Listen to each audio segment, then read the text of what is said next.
It may be a shock for some to know that the man called the creator of E=mc² was the initial push in the start of the atomic bomb. Some of the most eventful, historical, and fearful 8 years the United States has ever seen were during 1939 and 1947. What was seen as a gigantic step for humanity was the end of it. This is the Manhattan Project.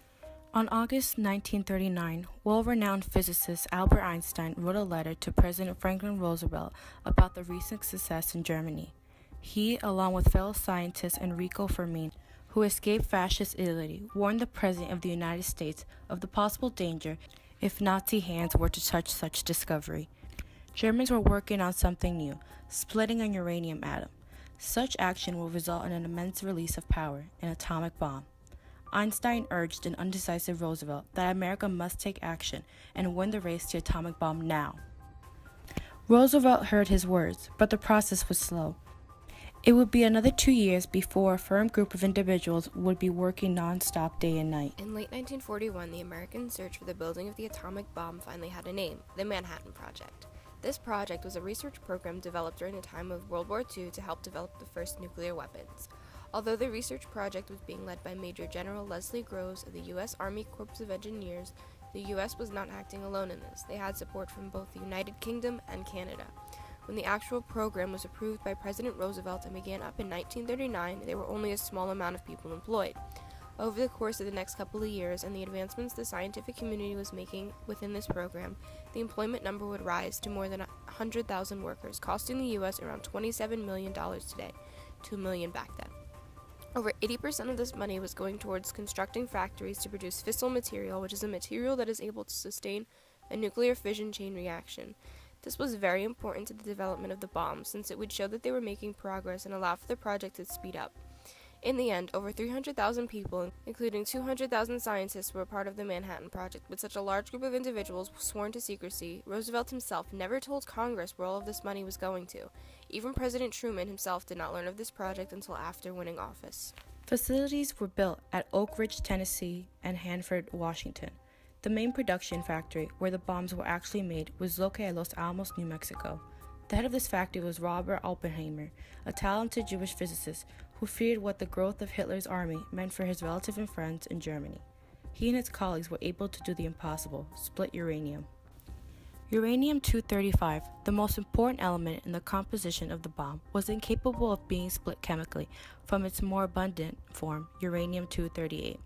Therefore, the only physical means possible was the electromagnetic process developed at the University of California, Berkeley, the diffusion process at Columbia University, or thermal diffusion.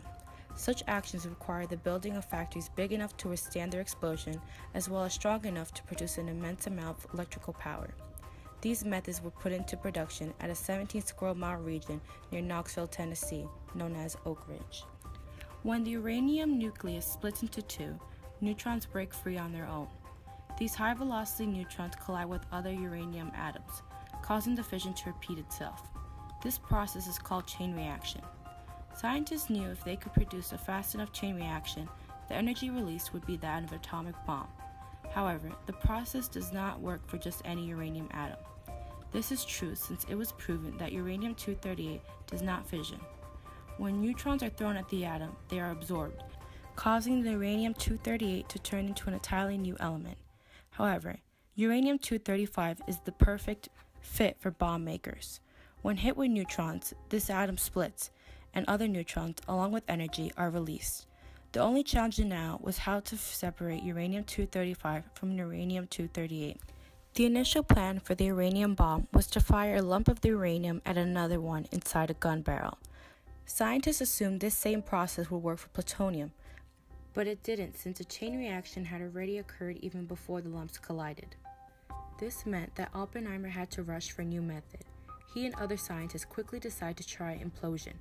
This process called to blast pieces of plutonium together with explosives surrounding the element. When tested, the project that seemed impossible at first became possible. To put into perspective of the Axis powers, Germany was 2 years behind the United States.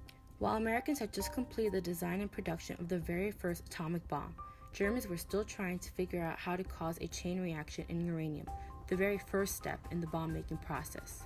the U.S. managed to win the bomb race, even while dealing with pesky spies from around the world.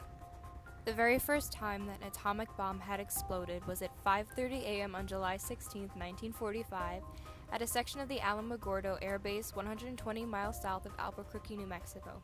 This bomb was detonated atop a 100-foot steel tower that was surrounded by scientific equipment while the scientists were in bunkers 10,000 yards away with remote monitors. The explosion came as an intense light flash, a sudden wave of heat, and later a massive shockwave passed and echoed throughout the valley.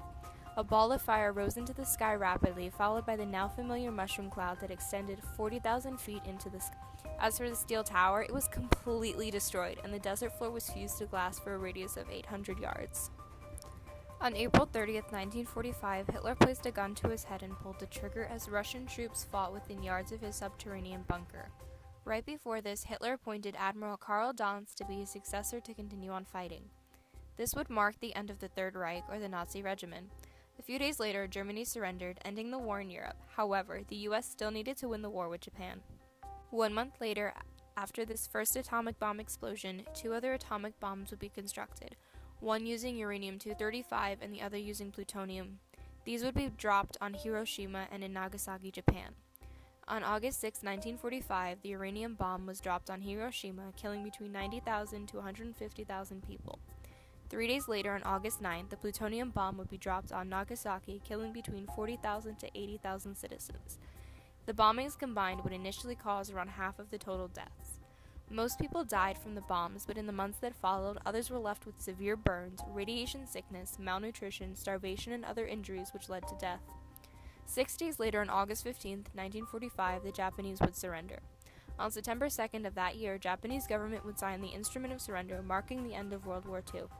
The total number of casualties from the bombings ranges from at least 13,000 to 250,000 plus. The justification of these bombings is something that even today is widely debated. On August 1, 1946, President Truman signed the Atomic Energy Act of 1946. This placed an end to the uncertainty about the control of atomic research in the U.S.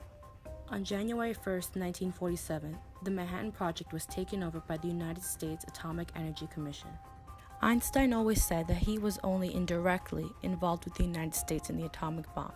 When interviewed, he admitted that if he had known back then that Germany was no force to worry about since their attempts at the bomb had failed, he would have never said anything to Roosevelt. This could have possibly saved thousands of lives and the destruction technology imposed on the morals of the human race.